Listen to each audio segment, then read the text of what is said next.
पहा नवीन एपिसोड्स एकदम add free.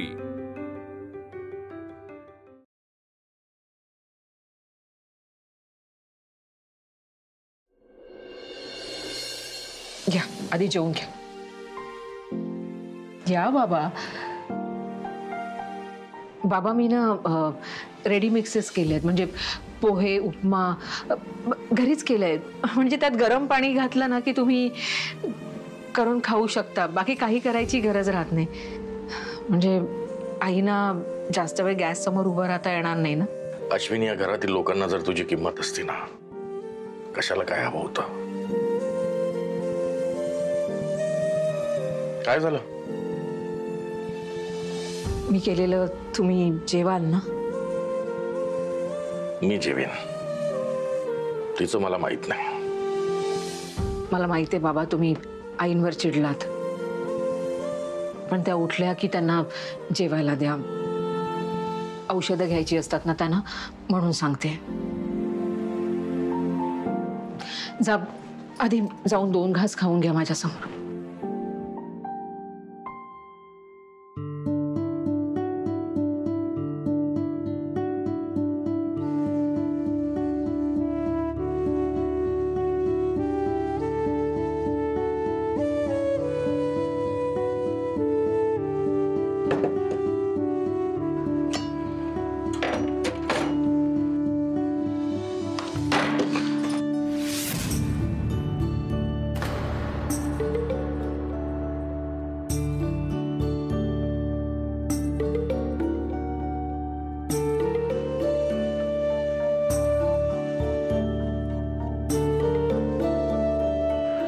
अन्नपूर्णेला घराच्या बाहेर उंबरठ्यावर अडवलं, पण तिच्या जीव घालायच्या इच्छेला सीमा नाही घालू शकत।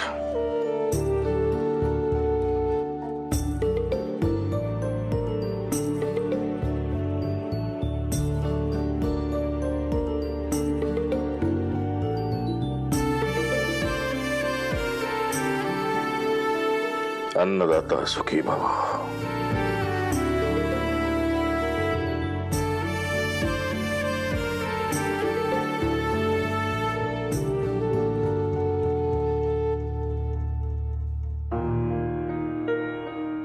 तुझ्या समाधानासाठी 1 घास खाल्ला, आता हातून ताट आणतो, छान वाढतो आणि मग जेवतो।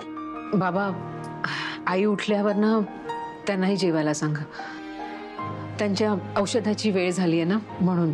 या घरातील माणसांना तुझी किंमत नाही, आणि तू किती जीव हटवशील? तसं नाहीये बाबा, हो हे जे सगळं झालं ना त्यात आईंची काही चूक नाहीये, त्यावेळी परिस्थिती तशी होती म्हणून त्यांना तसं वागावं लागलं। बरं मी येऊ, मला पार्लरमध्ये पण जायचंय, येते।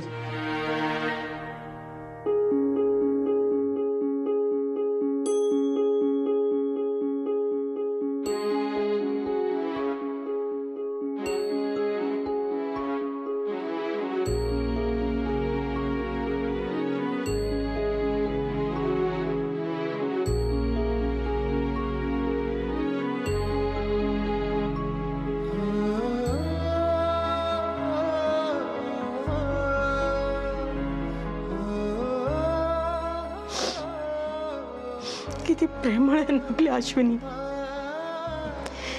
या घरातून तिला किती वाईट प्रकारे बाहेर जावं लागलं तरी आपली काळजी करायचं तिने नाही सोडलं। 15 मिनिटं झाली मला येऊन। अच्छा अच्छा काय अच्छा, खरंच झालीत 15 मिनिटं। ॲक्च्युली आम्ही काही नवीन पॅकेजेस सुरू केलेत, तुम्हाला पण दाखवू का? हे बघा, आमच्याकडे ना समर सीझनसाठी ना स्पेशल काही पॅकेजेस आहेत, जसे की D10 पॅकेज आहे, अँटीऑक्सिडंट पॅकेज आहे आणि मिंट फेशियलसुद्धा आहे। काही टॅनिंगसाठी आहे का तुमच्याकडे? कारण आता मी स्विमिंगला जाते आणि पूर्ण टॅन झाली आणि मला क्युअर करायचं आहे ते। येस, ॲब्सोल्युटली, आपण ते सुद्धा करूया ना। कधी सुरू होणार आहे हे? आणि त्या आल्या नाही तर सुरू कसं होणार आहे? येतीलच। Meanwhile let me tell you this good news. हां, ॲक्च्युली हा D10 पॅकेज आहे ना, तो तुम्हाला फ्री ऑफ कॉस्ट आहे।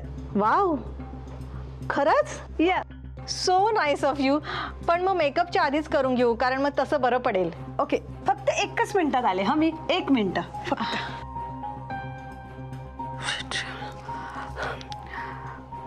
हॅलो अश्विनी, अजून तुला किती वेळ आहे? अगं मी निघालेच होते, पण आपल्या ना चेअरचा पहिला इन्स्टॉलमेंट बँकेत गेला नाहीये. काय झालंय मला माहित नाही, पण काहीतरी प्रॉब्लेम झालाय. त्याच्यासाठी मला अगोदर बँकेत जावं लागेल. अगं ती राधिका आली आहे आणि तुझ्या नावाने शंक करतेय, म्हणून मी ना तिला डिटेन पॅक फ्री देते म्हणून सांगितलं. हे प्लीज मला त्याची रेसिपी सांग ना, म्हणजे मी ते करून घेईन तू येईपर्यंत.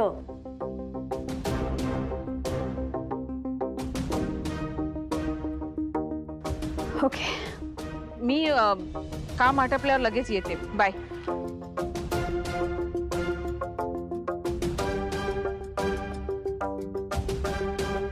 एकच मिनिट. हा आत्ता आपण लगेच स्टार्ट करूया. Okay okay.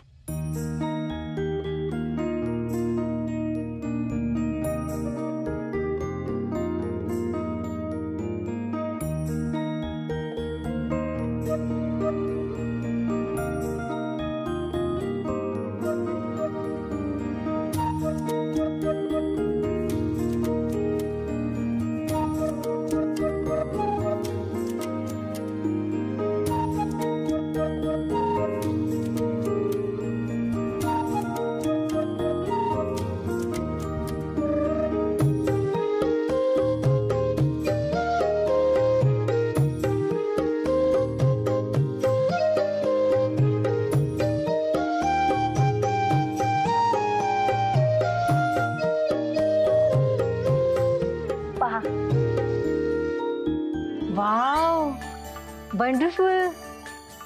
तुमच्या इन्स्टंट पॅकेजनी एवढा फरक पडला? I was so worried.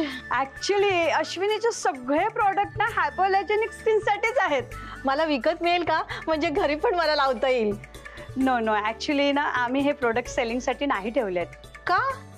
अहो हे प्रोडक्ट किती छान आहे. आणि आजकाल आहे ना सगळे ब्लीचेस आणि केमिकल्स चेहऱ्यावर चोपडतात आणि मग नंतर त्या स्किनचा विचार सुद्धा करत नाही. त्याचे किती साईड इफेक्ट होतात. आणि हे किती छान आहे तुमचं प्रोडक्ट आणि एकदम घरगुती आहे. हे तुम्ही सेलिंगला ठेवलं पाहिजे. खरं तर मी अश्विनीला सांगणार आहे की तू हे सेलिंगला ठेव प्रोडक्ट. अश्विनी, प्रॉडक्ट्स तर आपण काढायलाच हवेत. तुझे फॉर्म्युले खूप हिट आहेत.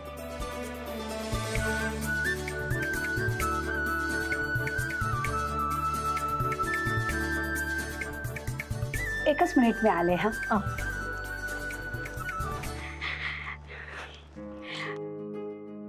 हॅलो अश्विनी, इन्स्टॉलमेंटचं काय झालं? अगं स्पेलिंग मिस्टेकमुळे ना प्रॉब्लेम झाला होता.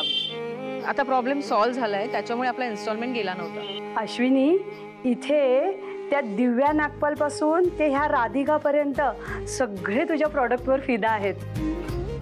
And listen, it's a high time. Product launch करायची वेळ झाली आहे. जेनी तुला काय सांगू, अगं मला बँकेत सुद्धा इतकी छान ट्रीटमेंट मिळाली ना. म्हणजे त्यांनी मला सांगितलं की स्पेलिंग मिस्टेकमुळे प्रॉब्लेम झाल्यामुळे आम्ही तुम्हाला सॉरी म्हणतो. खरं तर असं व्हायला नको होतं आणि आमची खात्री होती की तुम्ही लोन चुकवणार नाही. हे सगळं ऐकून मला इतकं बरं वाटलं म्हणून सांगू ना. आणि ना एका क्षणासाठी मला असंही वाटलं की लोन घेऊन आपण काही चूक तर नाही केली ना. मग आता आपण ह्या प्रोडक्टचा ना साईड बिझनेस करायचा. ओके, सो आपल्याला हे लोन पण पटकन फेडता येईल. हो, डन.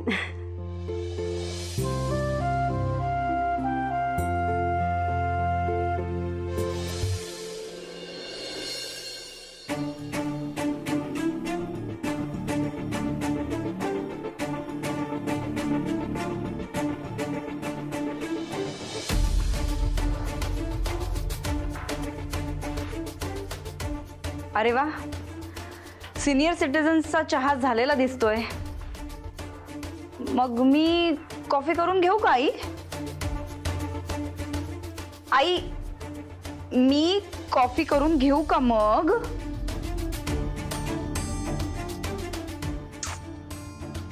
अगं आज जातेस, हातपाय तरी धु.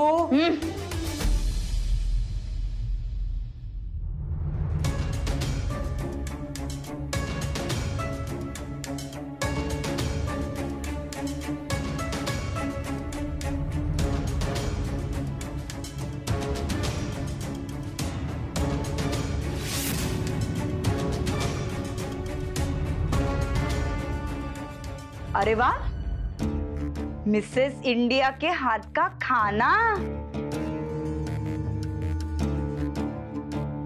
बरंच झालं ना? नाही म्हणजे ते चहा आणि बिस्किट खाण्यापेक्षा तुम्ही निदान चांगलं जेवाल तरी। मी बघितलं काल बाबांनी रात्री बिस्किटांचा खूप स्टॉक आणून ठेवला होता, ते बघितलं मी। आम्ही नव्हता मागवला, तिने स्वतःहून जेवणाचा डबा आणला। नाही, आणि तिला माहितीच आहे ना की किचन मध्ये जाऊन मला काम करण्याचा, स्वयंपाक करण्याचा किती उत्साह आहे, आणि तुम्हाला तिच्या हातचं खाण्याचा किती उत्साह आहे हे माहिती आहे तिला, बरोबर? So it's okay.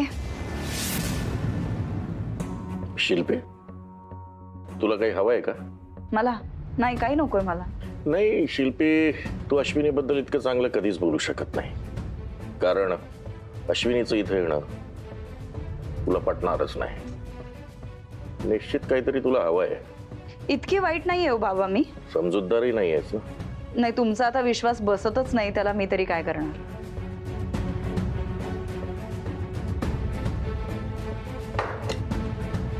Enjoy.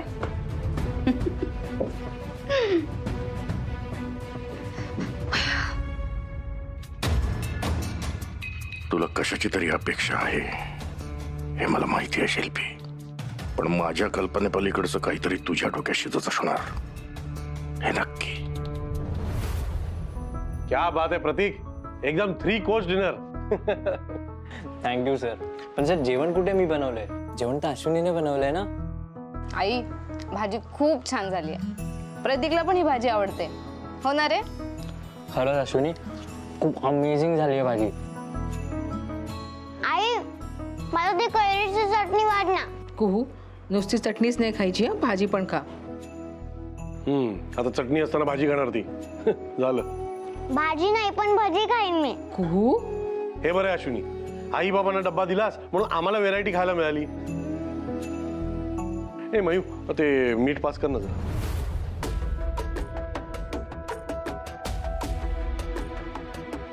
Mu, अगं तो फोन ठेव बाजूला। प्रतीक, तू सुद्धा ठेव। हे असा कुठे रूल असतो अश्विनी? माझ्या आईच्या राज्यात असा रूल असतो बरं का, फोन जप्त होईल ना तुझा नाहीतर। बरं ठीक आहे।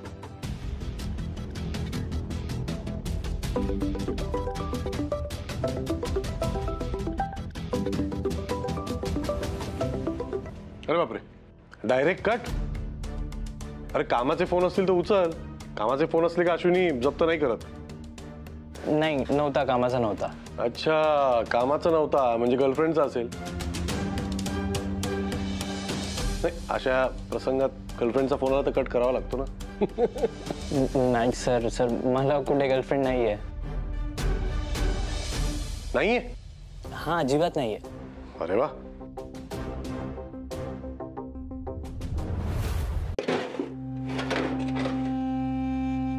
शिल्पी, अश्विनीने डबा आणून दिला त्याबद्दल तू काहीच बोललीस नाही, चिडली, रागावलीसही नाही। हो, त्यात काय एवढं मग? नाही, या गोष्टीचं जितकं बाबांना आश्चर्य वाटलं ना तितकंच मला देखील वाटलं। आई, मी बाबांना जे सांगितलं तेच तुलाही सांगेन, मी काही इतकी वाईट नाही आहे अगं। मी तुमच्या सुखाचा कायम विचार करत असते, तुम्हीच माझा विचार करत नाही। अगं तुझ्यासाठीच तर बाबांशी घरावरून वाद घातला, त्यांचा अबोला पत्करला, कोणासाठी हे सगळं? मान्य आहे आई मला, तू माझ्या भविष्याची सोय करून दिलीस, पण तेवढंच पुरतं का ग आई आयुष्य जगायला? म्हणजे बघ ना आता, बाबांनी तुझ्याशी अबोला धरलाय, पण तू किती डिस्टर्ब होतीयस या वयात सुद्धा, नाही सहन होते तुला का? कारण माणसाला ना बोलायला व्यक्ती लागते। मग माझा काय म्हणायचं तुला? घराची व्यवस्था तू करून दिलीस, पण मी एकटीने राहायचंय का? म्हणजे मलाही असं वाटतं ना ग की मी ऑफिसमध्ये गेल्यावरती कोणीतरी विचारावं की कसं आहे बाबा, आज ऑफिसमधलं वातावरण सगळं ठीक आहे का? कसं चालू आहे सगळं काम? जेवलीस का तू? आजचा दिवस तुझा कसा गेला हे विचारायला तरी एक आपला हक्काचा माणूस पाहिजे ना गाई. मग आम्ही सगळे आहोत ना. कोण तुम्ही? म्हणजे माझ्यावर सतत चिडचिड करणारा माझा भाऊ की माझ्या प्रत्येक गोष्टीत चुका काढणारे माझे बाबा. आणि बहिणीबद्दल तर काही बोलायलाच नको. तू आहेस आई. मला तुझी खरंच खूप मदत होते. तुझी खूप साथ आहे मला. आणि मला माहिती आहे की तू होतीस, आहेस, असणार आहेस. तुझी जागा कोणीच नाही भरून काढू शकत. पण माझं म्हणणं हे की एक म्हणजे तुला कळतंय का मला काय म्हणायचंय ते? जशी तुझी जागा कोणी नाही भरून काढू शकत तशी आपल्या पार्टनरची जागा कोणी नाही भरून काढू शकत. म्हणजे विक्रम माझी खूप काळजी करतो आई. म्हणजे माझ्या बाबतीत इतकं सगळं घडलं, या सगळ्यामधून त्यानेच मला सावरलंय. खूप सपोर्ट केलाय आई त्याने मला. खरंच मला त्याची साथ आहे. तो सतत माझ्या पाठीशी असतो आणि मला तो आवडतो. मला असं वाटतं की तो आयुष्यभर मला साथ देऊ शकतो. हे तू काय बोलतेस? काय चुकीचं बोलले मी? आई, संजूशिवाय नाही करमत मला. तोही नाही आता माझ्याजवळ. मग मी माझा आनंद एका व्यक्तीत शोधतेय. तर काय हरकत काय आहे? प्रॉब्लेम काय आहे आई? हे बघ आई, मला माहिती आहे हा खूप मोठा डिसिजन आहे. पण तू सोडता मला दुसरं कोणी या घरात समजून घेईल असं नाही वाटत. त्यामुळे तुझ्या आधाराची खूप गरज आहे. हा मोठा निर्णय घेताना मला तुझी साथ हवी आहे आई. मला विक्रमचा खरंच आधार वाटतो ग. हा खरंच आवडतो तो. मी हे मनापासून बोलते. आणि तू साथ देशील ना मला यात? थँक्यू.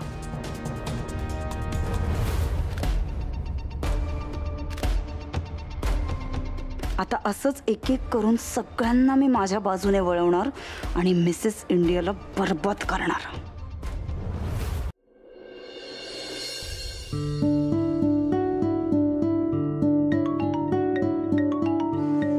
मयू, जरा फोन उचल. हो. हा बोला. काय? हो. ओके. काय झालं? सांगते थांबा. कुहू पटकन बाहेर ये. काय झालं दीदू? कॉंग्रॅच्युलेशन. तुझं ना समर कॅम्पच्या ऑल टॅलेंट कॉम्पिटिशन मध्ये सिलेक्शन झालंय. अगं ऐकून तरी घे आधी. तू फायनल राऊंड साठी क्वालिफाय झालीयस. कॉंग्रॅच्युलेशन. थँक्यू. काय झालं? इतकी सॅड का झालीस तू सडनली? काय झालं कुहू? बघ ना, एवढं सिलेक्शन झालं आणि तोंड का पाडलंय? बाबा, तो फायनल राऊंड नाशिकला आहे. तुम्ही मला तिथे जाऊन देणार आहात का?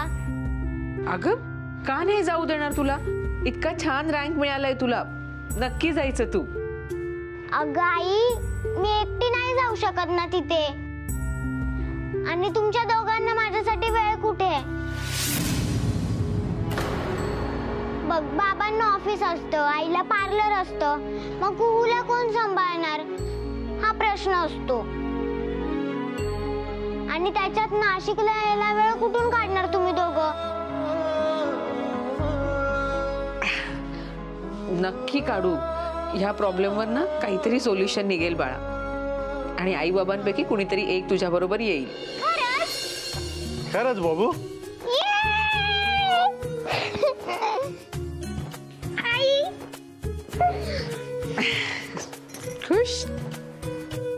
चला, या घरात आल्यापासून सगळं छान होतंय. प्रतीकमुळे मला एक नवीन प्रोजेक्ट पण मिळालाय. चांगला मुलगा आहे. हो ना. म्हणजे त्याच्यामुळे घर सुद्धा मिळालं ना आपल्याला. चांगलं आहे तसं. नाही पण प्रोजेक्ट मिळून उपयोग नाही ना. ते प्रोजेक्ट सक्सेसफुली पूर्ण व्हायला हवं, नाही तर गेल्या वेळी सारखं व्हायचं नाही होणार. तुम्हाला घाबरायची काहीच गरज नाहीये. मला पण भीती वाटली होती जेव्हा मी कॉम्पिटिशन मध्ये होती तेव्हा, पण नंतर मी हिम्मत करून कॉम्पिटिशन मध्ये गेली आणि आता तर माझं सिलेक्शन फायनलला झालंय. तसंच तुमचा प्रोजेक्ट सुद्धा एकदम छान होणार. मोठी झाली माझी कू.